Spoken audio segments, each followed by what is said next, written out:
I wanted Mike back if Mike, at the end of the day, wanted to be here. If he felt at the end of the process, this was the best fit for him. And I also would say to you, I know that I think it was I know it was a difficult decision for him. I think he's got roots here. He's been here for 10 years. His family has roots. You get close to the players. We spent 5 days with watching the World Championships and watching Dylan Larkin, and he's more of the future, and that's sort of the direction that we're going. So I know it was a difficult decision, but at the end of the day, he made a decision that he felt was best for him. Now I've got some decisions to make, and our goal is to beat Mike. I talked to Blash today. I told Blash that I'm waiting to see their playoff schedule because they're going into the third round. Tonight's game 7, Oak City versus Utica, and then once I know the schedule, I'm going to go down and spend some time a day with them. So he's certainly a leading candidate. I haven't made a final decision. I need to spend some time with him before I know anything. So hopefully next week I get over to spend some time with Blash. Is Dan Babcock on the mix?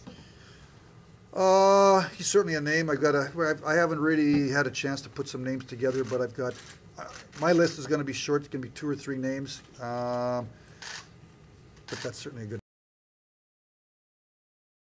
He'd been here for 10 years. He had, when you've been somewhere for a long time, you got roots. We've worked hard to try to build a program, and we actually talked about that the last couple of days. A program of player development, drafting, and they come up here, and Mike makes them accountable, and there's some young players. We're trying to transition here to some younger people. We're trying to stay competitive. We're trying to compete to make the playoffs. We're trying to compete to go on a playoff run.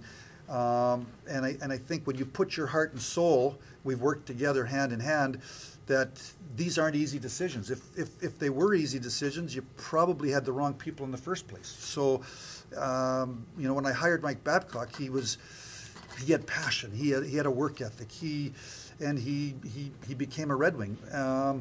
Ultimately, I think that he went into this process and he made the decision that he made today. I believe it was a difficult decision for him,